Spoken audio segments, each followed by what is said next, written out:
wild on today's edition of Vikings Now by Chat Sports. We're looking ahead to the 2025 offseason and looking at some of the biggest names the Vikings can sign. What's up, everybody? My name is Patrick Siepman, and the reason we're talking about this on today's show, look at the Vikings cap space in 2025. They are setting themselves up to have a massive spending spree that offseason, sitting at $54.5 million. I'm going to go into 5 names that I think could absolutely change the direction of this franchise. And also, one quick note here.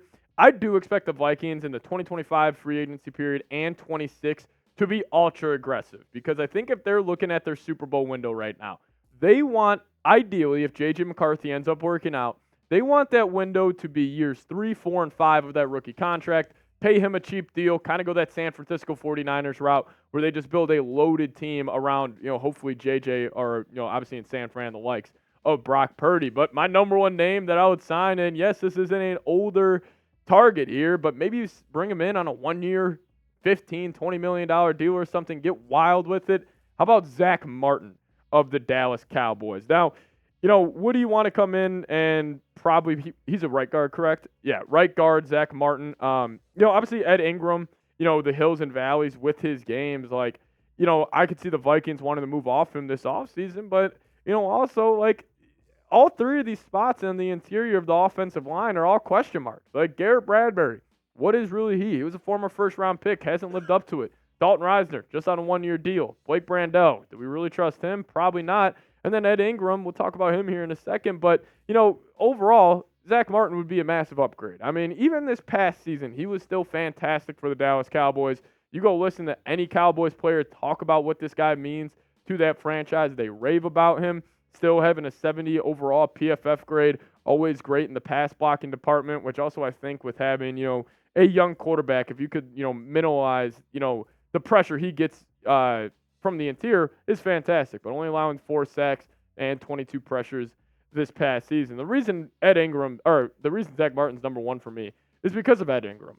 He's been a disappointment, coming out of LSU, former second-round pick, and he's just one of those guys where, some weeks I'll look at him and be like, man, I'm all in on Ed Ingram. He's really turning that corner. And then the next week, it's a complete dud. He is the most inconsistent offensive lineman. I will stand by this in the entire National Football League. Maybe he clears that up, which is having more experience under his belt as he was, entering his 3rd season this upcoming year. But, if I had to pick any free agent for the Vikings to, add next season, Zach Martin at that guard spot would be a great choice. But what about another older lineman, this time just on the defensive side of football, Kenny Clark? And Vikings fans, you should be very familiar with Kenny Clark as, he has absolutely been Garrett Bradbury's father over the last couple of years. And he's been a Vikings killer. Beside, whether it's between Akeem Hicks of the Bears when he was back, in the 2018 to 2020 season, he always killed the Vikings. But Kenny Clark's up there as well, man, and he's a monster. His ability to get pressure from the interior is fantastic. Kind of be, that just guy in the middle of your defensive line that just eats up double teams and, is allowing your linebackers to have clear lanes. And, this D-line group definitely needs an upgrade at the interior, considering also Harrison Phillips will be an interior defense, or not interior defensive line. He'll be a free agent next offseason. But, Jerry Tillery, I like him. He's got tons of potential being a former first-round pick. But Jonathan Bullard, what do you really have there? If I had to call where the Vikings are probably going to spend the most money next offseason, it's either probably defensive line or cornerback, which we'll talk about a corner here in a second. But I think it would be a great pickup, Kenny Clark. And plus, who doesn't love, former Packers joining your new team or joining the Vikings? I think it could really work out. But I do want to get to this little fun question I want to ask you guys. We do this on our live shows all the time. Name a random Vikings player for me. Get weird. You're not allowed to say Adrian Peterson, Randy Moss, Chris Carter, Diggs, Thielen, none of those guys. But name a random one for me. Coop, producing today's show.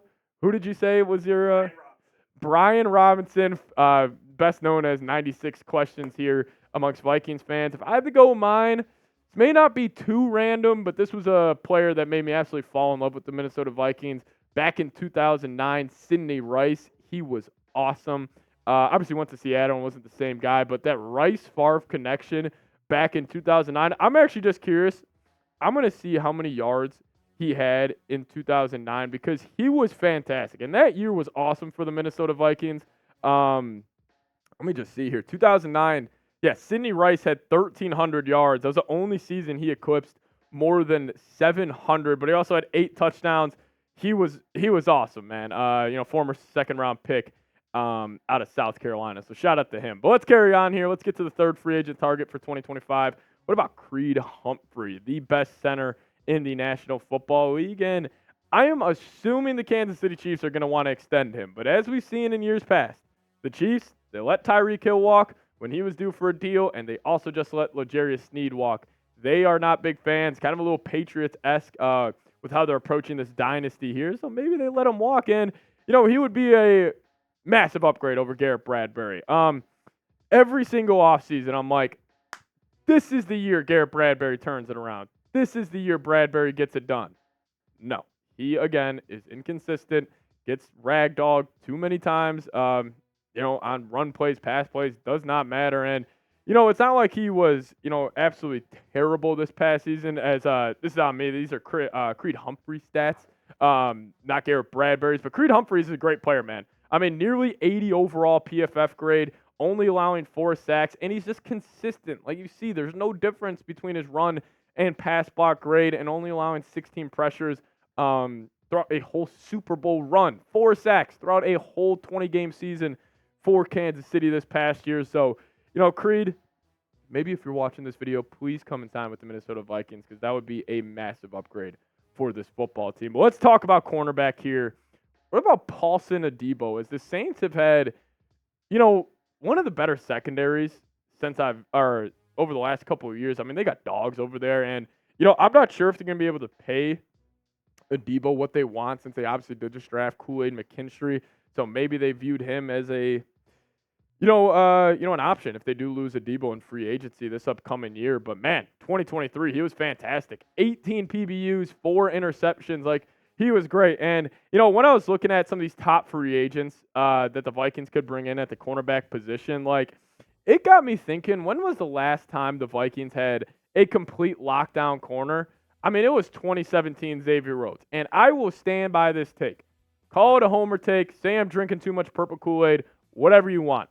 2017 Xavier Rhodes was the best cornerback I have ever watched in my life. Like, I think about that game as I got Coop laughing at me and the producer cam. Coop, I'm telling you, go look at those 2017 Vikings games. Xavier Rhodes led the best defense in the National Football League. He was fantastic. And, I just think about that game when it was Vikings-Giants Monday Night Football. This was like the peak of Odell Beckham, and Rhodes was just jawing at him like he put his arm around him after a play. It was awesome. So, I think it would be pretty cool if the Vikings could somehow get, an elite cornerback back on this defense. But let's kick at the offensive tackle here, talking about Garrett Bowles, who had a really tough start to his NFL career. Penalties were a huge, huge issue, but he's really turned it around. And he actually had a quote last regular season where he was saying he's just sick of losing and all that. So, maybe if Denver wins 3-4 games this year with Bo Nix at quarterback, he could be easily on his way out. And last season, he was pretty good. Penalties still an issue, no doubt about it. Still got 8 penalties this past season, but only allowed 3 sacks, only 2 quarterback hits, and only 32 pressures. And I know what you guys might be saying. Why would the Vikings target an offensive tackle? We got Christian Darrisaw. We got Brian O'Neill. Let's talk about O'Neill here for a little bit. He had a down year this past season. No doubt about it. Coming off injuries, O'Neill just hasn't been the same guy that he once was when he got that massive payday for around $17 million per year.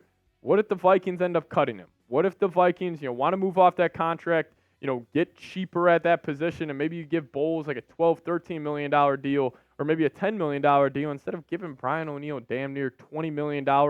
Also consider this. Darrisaw is going to get extended. Darrisaw is going to be paid like one of the highest offensive tackles in the National Football League at around $26, $27, $28 million. So I could see them looking for a cheaper option at right tackle, and maybe that is Garrett Bowles. But I just give you guys 5 names. You guys just need to give me one. Name a free agent you want to sign in 2025. Fun video. We're looking ahead to the next offseason, but Vikings are going to be fun next offseason, man. And, obviously we had this year where it's like all about trading up for the quarterback, getting younger, getting more athletic. But, next offseason, the one after that is when the Vikings are buyers, and hopefully they're, trying to get themselves in the Super Bowl contention. But if you guys aren't subscribed yet, make sure you hit that subscribe button. Help us reach 28,000 subscribers here on YouTube. And yeah, see you guys next time. As always, Skol Vikes, baby.